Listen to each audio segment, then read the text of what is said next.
Fichao, Su. Inspirado en rumores urbanos de México. Su. Su. Su. Su. Su. Le voy a contar algo que llevo semanas sin poder quitarme de la cabeza. Empezó como una de esas noches de insomnio donde uno se pierde en foros raros de internet. Ya saben cómo es eso. Estaba en un hilo de Reddit, uno de esos subreddits de misterio mexicano que tienen como 300 suscriptores y posts que nadie parece escribir del todo en serio. Y alguien había dejado un comentario que decía, literalmente, si saben qué significa el séptimo servicio, no pregunten más, simplemente no pregunten más. No mames, pensé. Clickbait puro, ¿verdad? El tipo de comentario que dejan los que quieren sentirse interesantes a las 2 de la mañana. Pero luego miré el perfil del usuario, creado 5 meses antes. Un solo comentario en toda su historia, ese, y lo había puesto a las 3:17 de la mañana de un miércoles. Pasé esa noche buscando séptimo servicio másico. Lo que encontré me quitó el sueño durante días. No voy a pretender que soy periodista de investigación ni nada de eso. Soy alguien que trabaja en diseño gráfico, que vive en la Ciudad de México desde hace 8 años, que tiene una fascinación enfermiza por las historias oscuras de este país. Eso es todo. Pero lo que voy a contarles en las próximas páginas es el resultado de semanas de búsquedas, de screenshots guardados antes de que los posts desaparecieran, de PDFs que se abrieron solos y luego ya no existían, de mensajes directos de cuentas que ya no existen, todo eso armado en algo que tiene más sentido del que quisiera. Y cuando termine de contarles, si sienten que alguien los está mirando mientras leen, no están locos. Yo también lo siento. Su. Su. Su. Su. Su. El primer rastro serio llegó de un sitio llamado sombra.mx. Antes de que busquen, el dominio está muerto. Da error 404. Pero en la Wayback Machine, si saben dónde buscar, todavía hay snapshots de algunas páginas capturadas entre 2021 y 2022. No muchas. Suficientes. El foro tenía la estética de esos tablones de imagen de los 90. Fondo negro, fuente blanca, posts sin imágenes, sin fotos de perfil. Los usuarios tenían nombres que parecían códigos alfanuméricos. Los temas eran raros pero no necesariamente perturbadores. Algunos hablaban de gastronomía experimental, otros de performance art mexicano, otros de rituales prehispánicos y su relación con la cocina contemporánea. Normal. O casi normal. El hilo que me interesó se llamaba Protocolo Sombra, experiencias de asistentes. Tenía 247 respuestas. Cuando lo encontré en el snapshot de la Wayback Machine, las primeras 180 respuestas estaban archivadas. El resto, solo títulos sin contenido.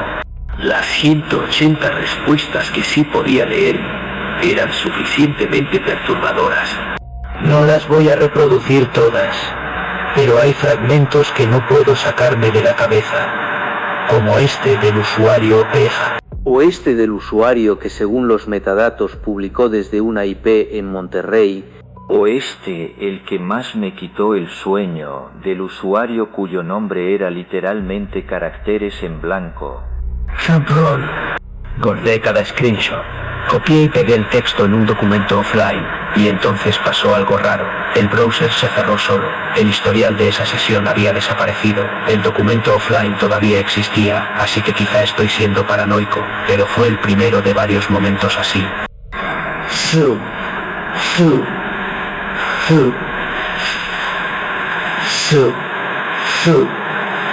2 semanas después de descubrir el foro, alguien me envió un mensaje directo en Twitter, en X, desde una cuenta que se llamaba @protocolosombra.mx. La cuenta tenía 0 seguidores, 0 posts, avatar en negro. El mensaje decía solo esto. El link llevaba a un Google Drive. Abrí el archivo, un PDF sin título, sin autor, sin fecha. 47 páginas. Tipografía Garamond. la misma que usan los menús de los restaurantes de lujo, y en la portada centrado, con una ilustración de un metate de obsidiana. Protocolo Sombra, manual de preparación para la experiencia gastronómica performática de 7 servicios. Lo que leí en los siguientes 20 minutos, porque 20 minutos después el archivo ya no existía en Drive, ya no existía el mensaje, ya no existía la cuenta. Lo que leí en esos 20 minutos es lo que voy a contarles ahora. Tomé notas a mano. Las tengo aquí frente a mí mientras escribo. El papel está manchado de café de 4 países distintos porque lo he llevado a todas partes desde que lo escribí. No lo voy a perder.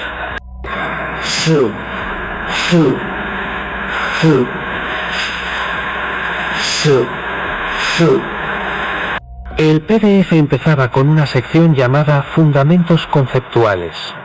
Explicaba que el banquete no era comida, era, en sus palabras, una obra de arte total en el sentido wagneriano, donde el comensal es simultáneamente audiencia, intérprete y material. Citaban a Piero Manzoni, el artista conceptual italiano que vendió su propio aliento en globos y declaraba cuerpos humanos como obras de arte, como inspiración filosófica. Citaban a Joseph Beuys y su concepto de escultura social, y citaban sorprendentemente los banquetes mexicas del Templo Mayor, donde cada plato tenía un significado cosmológico preciso, y los comensales sabían que estaban participando en algo que iba más allá de la nutrición. La idea central era esta. La gastronomía prehispánica mexicana siempre fue ritual primero y alimento segundo. El maíz no era comida, era Cinteotl, dios del maíz, que se dejaba consumir. El chocolate no era bebida, era el fin del ciclo, el cierre ceremonial. El copal no era incienso, era la voz que ascendía hacia los dioses. Todo tenía un orden, todo tenía un propósito que iba más allá del paladar. Y el colectivo, que en el PDF nunca se nombraba, nunca se identificaba con nombre o apellido, solo con el símbolo de un círculo negro dentro de un círculo blanco, pretendía rescatar esa dimensión ritual, pero no recrearla, radicalizar la idea. La preparación de los comensales empezaba una semana antes del banquete. Recibían por correo certificado sin remitente una caja de madera de cedro. Dentro, una botella de agua de manantial volcánico de Puebla, una vela negra sin perfume y un sobre con instrucciones escritas a mano.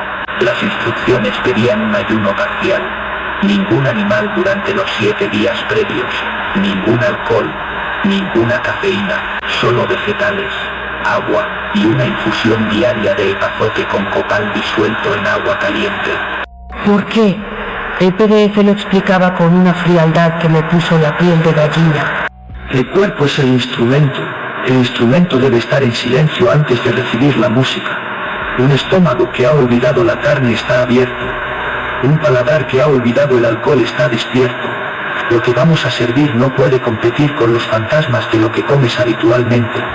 Necesitamos que estés vacío para poder llenarte. El ayuno servía también como selección involuntaria. Quien no podía o no quería hacerlo, simplemente no iría. No había confirmaciones ni cancelaciones, o ibas preparado, o no ibas.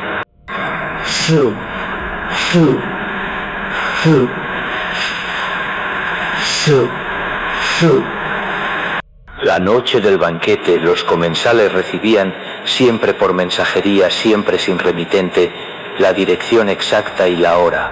Las 9 de la noche en punto, una sola vez. Si llegabas tarde, no había segunda oportunidad. El PDF describía 3 locaciones distintas utilizadas en los años anteriores, y las condiciones eran siempre similares. Un espacio privado de grandes dimensiones, sin ventanas o con ventanas cubiertas, iluminado exclusivamente con velas de cera de abeja y braseros de copal. La descripción de la mansión en Tulum decía: piedra caliza natural, cenote subterráneo accesible desde el comedor, jardín de selva sin despejar, sin señalización visible desde la carretera. A la llegada, un anfitrión, siempre enmascarado, El PDF exhibía una máscara de barro cocido con rasgos estilizados, inspirada en las máscaras mortuorias teotihuacanas. Recibía a cada comensal en silencio. No había palabras de bienvenida, no había presentaciones. En vez de eso, el anfitrión entregaba a cada persona un cuenco pequeño de barro negro, lo que los purépechas llaman barro de Tinzultán, el barro que se usa en las ofrendas de Día de Muertos, con agua de manantial y una ramita de hierba santa fresca. El comensal debía lavar sus manos en el cuenco, luego beber el agua. El significado simbólico, según el PDF, el agua limpia lo que traes del exterior. Lo que bebas de ese cuenco es la última cosa que pertenece al mundo de afuera. Después de esto estás dentro. Eso es performance art de altísimo nivel conceptual, admito. Pero también es exactamente el tipo de frase que te hace pensar 2 veces en lo que estás bebiendo. Los comensales, siempre entre 7 y 12 personas por evento, nunca más, nunca menos, eran conducidos a una mesa larga sin sillas. Una mesa baja, al nivel del suelo, rodeada de cojines de tela negra, como un chabudai japonés, pero de dimensiones cavernosas.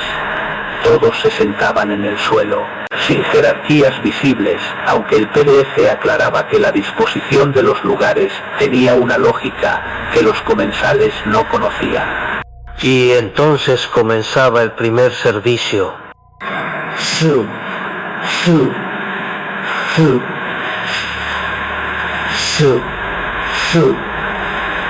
El PDF describía los 7 servicios con el detalle obsesivo de un cocinero Michelin que también fuera sacerdote. El primer servicio se llamaba Ceniza y Origen. Llegaba en silencio, un pequeño brasero de copal encendido colocado en el centro de la mesa, y delante de cada comensal, un plato de obsidiana negra pulida, no cerámica, no porcelana, obsidiana natural, el vidrio volcánico que los mexicas usaban para los cuchillos sacrificiales y los espejos de adivinación. En el plato, 3 cosas. Una semilla de amaranto tostada, un cristal de sal de gusano de maguey, una gota de miel de abejas silvestres de la selva yucateca, colocada con precisión de laboratorio en el centro del plato. Eso era todo.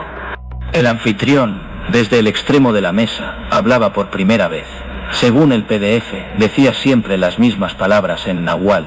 Tlen tikneki, tikmati, lo que deseas, ya lo sabes.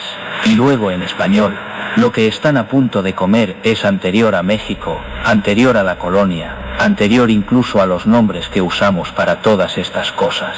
El amaranto fue prohibido porque era demasiado sagrado. La sal de gusano es la sangre del maguey. La miel nunca ha sido de nadie. El simbolismo era transparente y pesado al mismo tiempo. El amaranto, lo saben si leyeron la investigación, fue literalmente prohibido durante el virreinato, porque los mexicas lo moldeaban en figuras de sus dioses y lo consumían en comunión. Y los frailes españoles vieron en eso algo demasiado parecido a la Eucaristía. Prohibir el amaranto fue prohibir una forma de tocarse con lo divino a través de la boca. Los comensales debían comer los 3 elementos separados, en orden. Primero la semilla de amaranto, masticándola despacio hasta que el sabor a tierra y nuez se expandiera. Luego el cristal de sal de gusano, que explota con un sabor a madera quemada y tierra húmeda. Por último, la miel, que limpiaba el paladar de todo lo anterior y dejaba solo dulzura. El efecto sensorial era deliberado, amargura ancestral, intensidad mineral, dulzura final.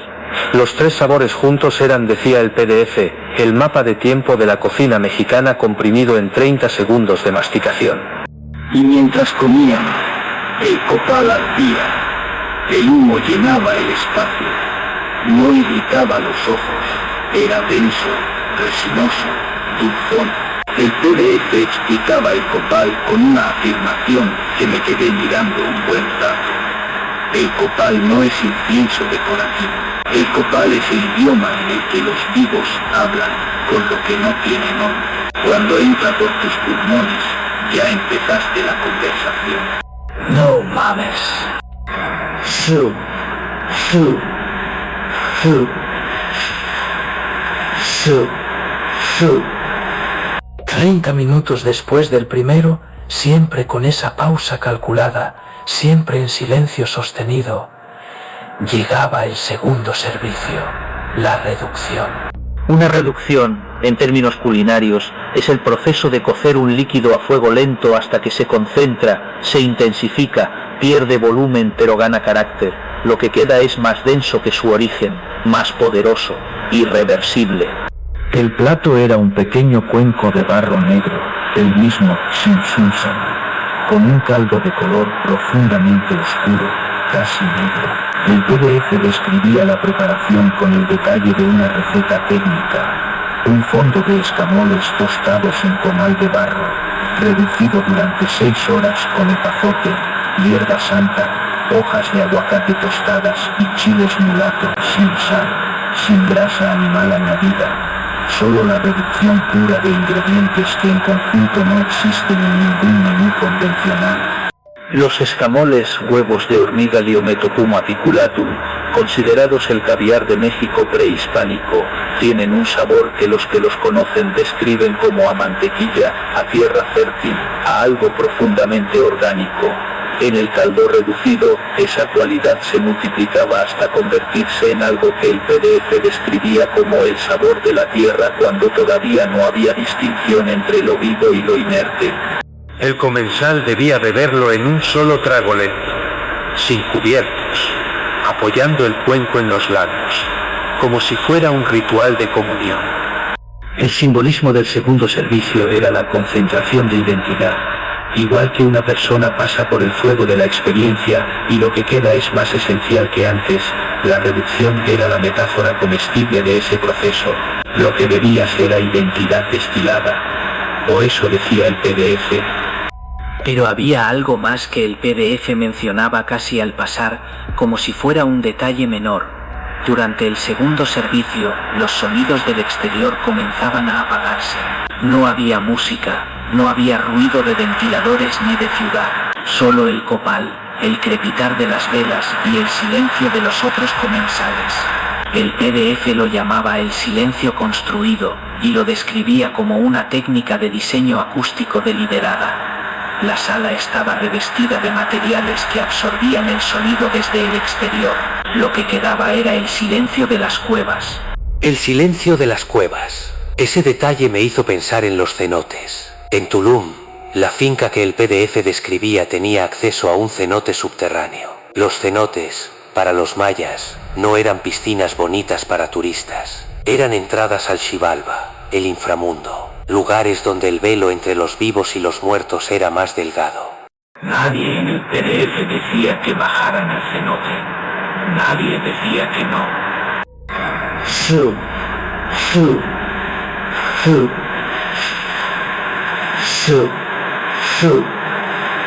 Si los primeros 2 servicios eran de orientación, ¿dónde estás? ¿Qué eres? El tercero era de confrontación. Se llamaba el mapa del cuerpo, y llegaba de una manera que sinceramente cuando lo leí en el PDF tuve que pararme a caminar un poco antes de seguir. El anfitrión no traía el plato a la mesa.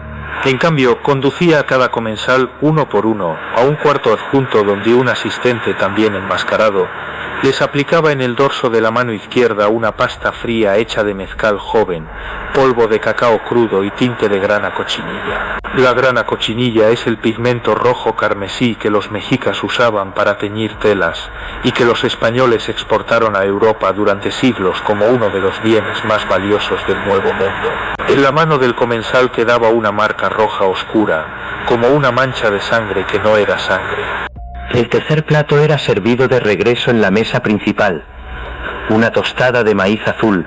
El maíz azul, o maíz negro, tiene un sabor más profundo y terroso que el maíz amarillo, y era el maíz de las clases altas en el periodo prehispánico, con una salsa de huitlacoche, el hongo parásito del maíz que en la antigüedad era considerado una bendición de Tlaco, el dios de la lluvia, y que hoy en día los chefs de alta cocina llaman el trufa mexicana. Sobre la salsa, una hoja de hierba santa fresca enrollada como un puro, y dentro de esa hoja, visible solo cuando la abrías, una pequeña figura de amaranto molido y miel con la forma estilizada de un cuerpo humano. Una figura humana, de amaranto. en la boca. El PDF lo llamaba el momento en que el comensal entiende que es simultáneamente quien come y lo que se come. Citaba la práctica mexica de modelar figuras de los dioses en amaranto y consumirlas en comunión. Pero la figura no era un dios, era un cuerpo sin rasgos específicos, genérico, cualquiera. El significado, según el texto, cada vez que algo entra en tu cuerpo y se convierte en tú, hay una decisión que se toma en algún nivel que no es el de la consciencia. Estás eligiendo incorporar algo al continuo de lo que eres. Este servicio te hace consciente de esa elección, solo eso, pero cuando eres consciente de esa elección, ya no eres el mismo. La marca roja en la mano izquierda, el tinte de grana cochinilla, no desaparecía en la noche. Duraba días, semanas.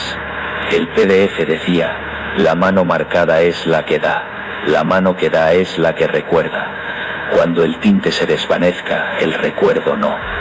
Hay usuarios del foro sombra.mx que describían seguir viendo la marca semanas después. Un usuario cuyo post ya no existe en el archive pero que yo copié antes de que desapareciera, escribía que la marca le había durado 42 días. Que al desaparecer, sintió algo que no sabía cómo llamar excepto como un vacío donde antes había un peso.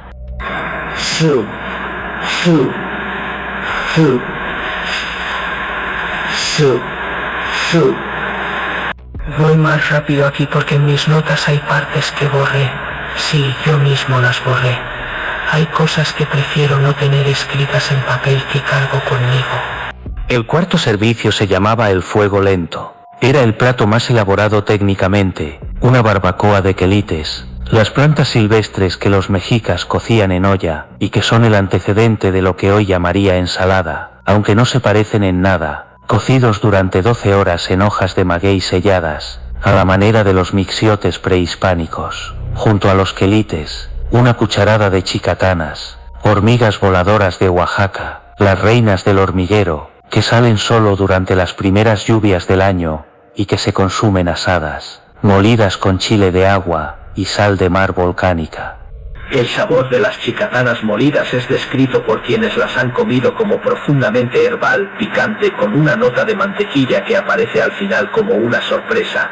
En el contexto del plato, contra la acidez vegetal de los quelites y la humedad aromática de las hojas de maguey, el PDF describía una experiencia que los comensales reportaban como el sabor del tiempo, no de algo viejo sino del tiempo mismo como entidad.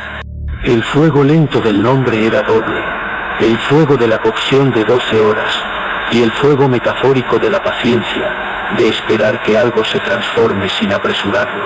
El PDF decía, las élites mexicas comían lo que el tiempo había cocinado. La prisa es colonial, el fuego lento es soberanía. Hágale.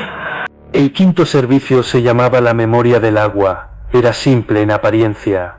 Un vaso de agua de cenote, agua que venía literalmente de las capas subterráneas del sistema de ríos subterráneos de la península de Yucatán, filtrada durante décadas o siglos a través de la roca caliza, con una gota de tejate fresco disuelto. El tejate, si no lo saben, es la bebida de los dioses de Oaxaca. Maíz tostado, cacao fermentado, semillas de mamey y flor de cacao.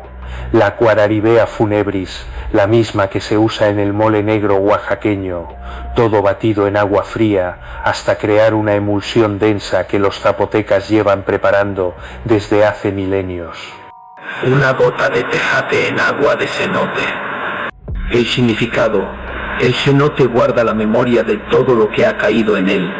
El tejate guarda la memoria de los que lo prepararon, generación tras generación. Cuando bebes esto, no eres tú bebiendo agua, son todas esas memorias bebiendo contigo. Sé que suena a wellness de Tulum carísimo, lo sé, pero hay algo en la construcción acumulativa de estos servicios. El ayuno previo, el silencio construido, el copal continuo, el tinte en la mano, que no permite que lo desestimes como simple performance para ricos aburridos. Algo en la lógica interna de todo esto tiene una consistencia que no me deja dormir.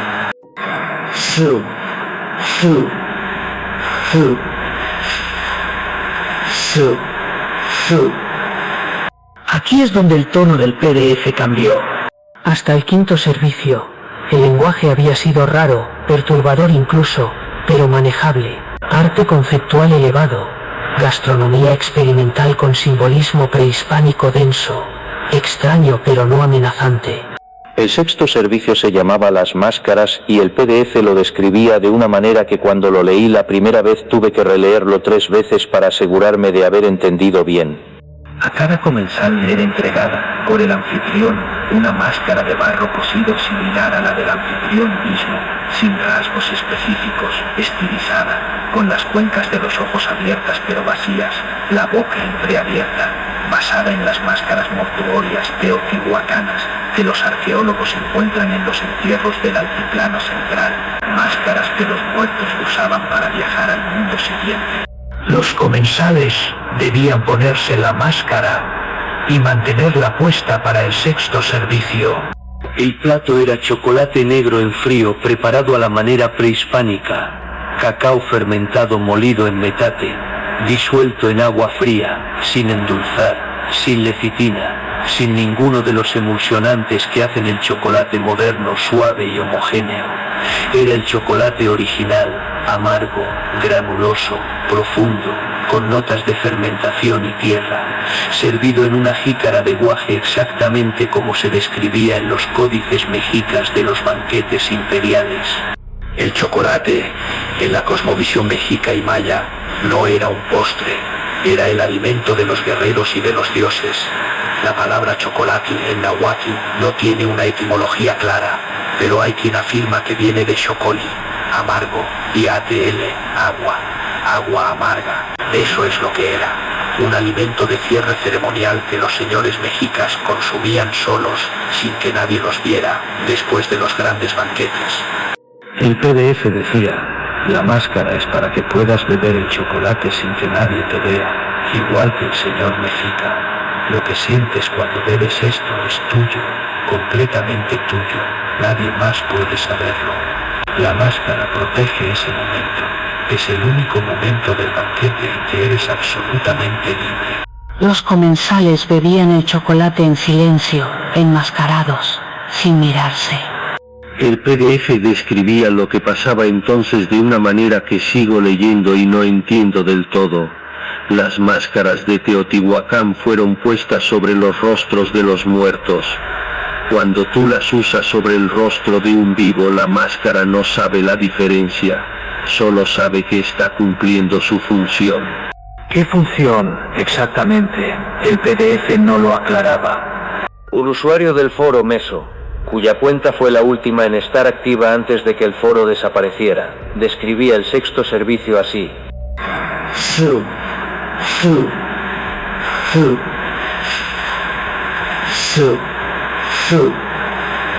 Y aquí está el problema. El PDF tenía 47 páginas. Los primeros 6 servicios ocupaban 38 páginas. Descripción de ingredientes, técnicas de preparación, significado simbólico, instrucciones para el anfitrión, variaciones según la locación, todo documentado con una meticulosidad que daba escalofríos. Las últimas 9 páginas describían el séptimo servicio. Cuando llegué a esa sección en las notas que tomé, me encuentro con algo que me tiene desconcertado hasta hoy. Mis notas están incompletas. Las últimas 2 páginas de mis notas, escritas a mano en papel físico, imposible de borrarse a distancia, tienen partes tachadas. Yo las tachado, pero no recuerdo haberlo hecho.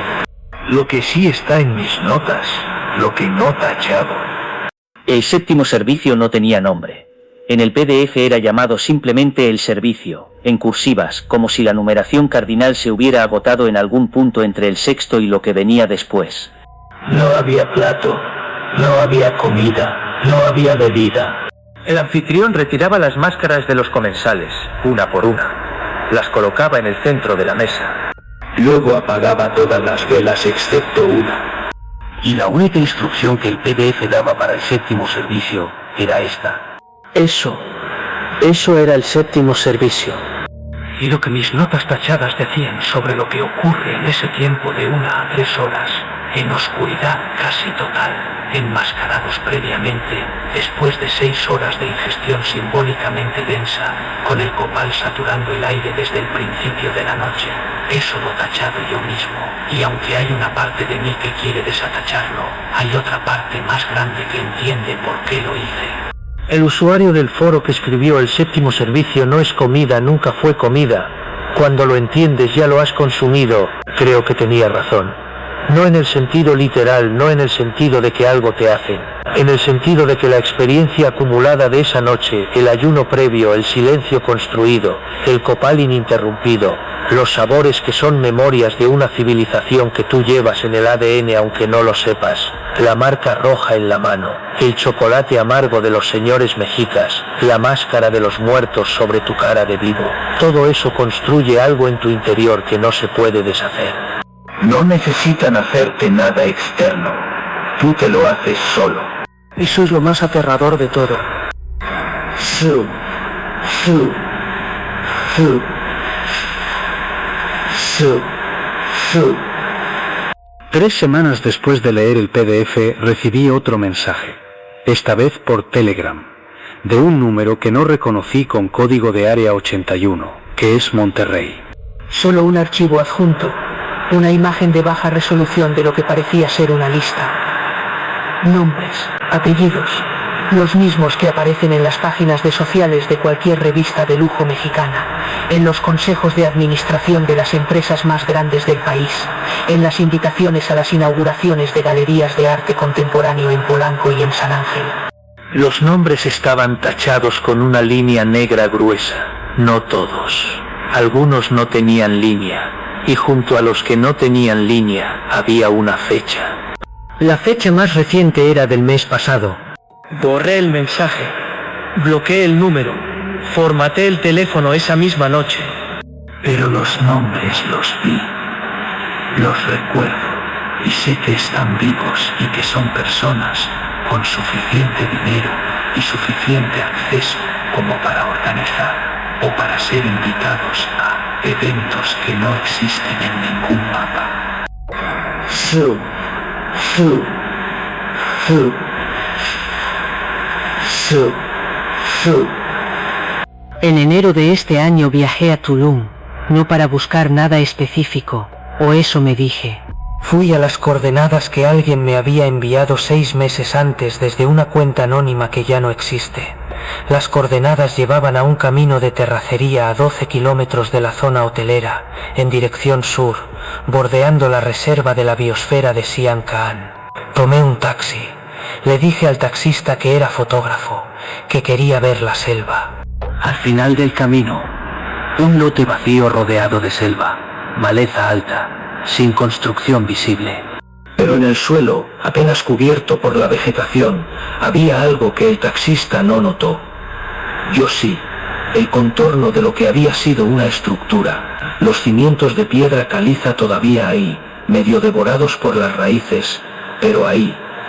Una construcción de dimensiones grandes, con un área central circular, del tamaño de un comedor para 12 personas, y una apertura en el suelo en el lado norte, el comienzo de una escalera que bajaba hacia la oscuridad.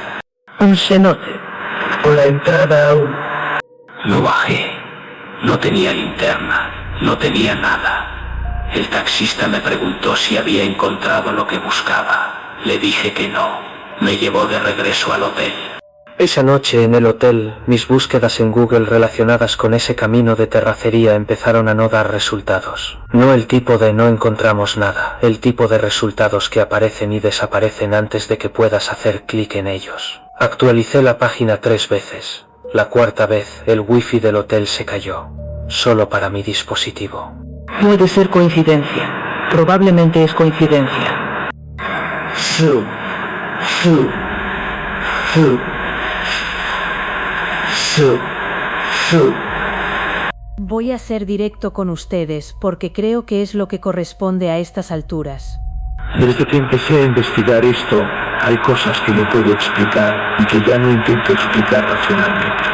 Mis búsquedas relacionadas con Protocolo Sombra, con Banquete Performático México, con cualquier combinación de términos de esta investigación, Me devuelven resultados durante aproximadamente 10 minutos, y luego esos resultados desaparecen del historial, no del cache del browser, del historial. Hay búsquedas que no existen en mi historial, pero cuyos resultados estoy mirando en ese momento.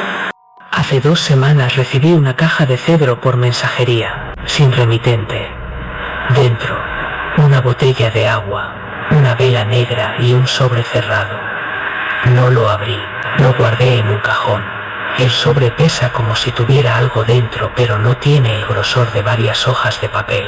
Lo revisé con una linterna. Parece como si hubiera algo rígido adentro.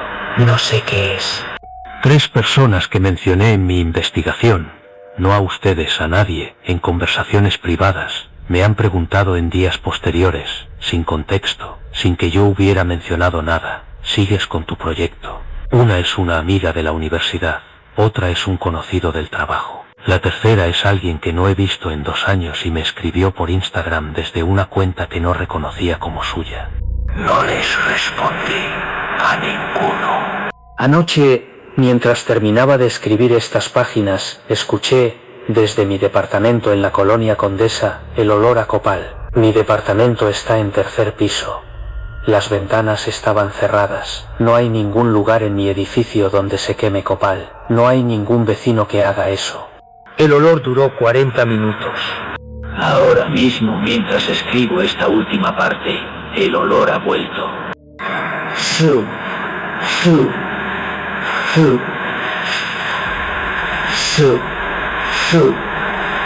No voy a abrir el sobre.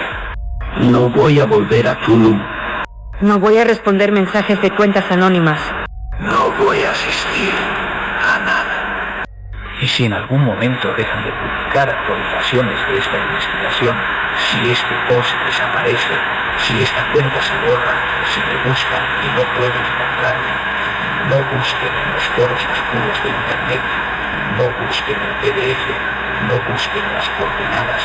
No porque sea peligroso en el sentido convencional de la palabra, sino porque creo que hay algo en el acto mismo de buscar que te pone en una lista, y una vez que estás en esa lista, alguien o algo empieza a prepararte. 7 días de ayuno, una caja de cedro, agua, vela negra, una nota escrita a mano. Y luego la oscuridad y el copal. Y los 6 servicios que te van vaciando poco a poco hasta que estás lo suficientemente vacío para recibir el 7º. El 7º servicio no es comida. Nunca fue comida. Cuando lo entiendes, ya lo has consumido.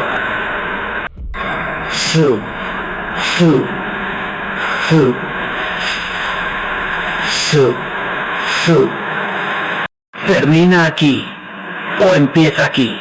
Depende de desde dónde lo estés leyendo.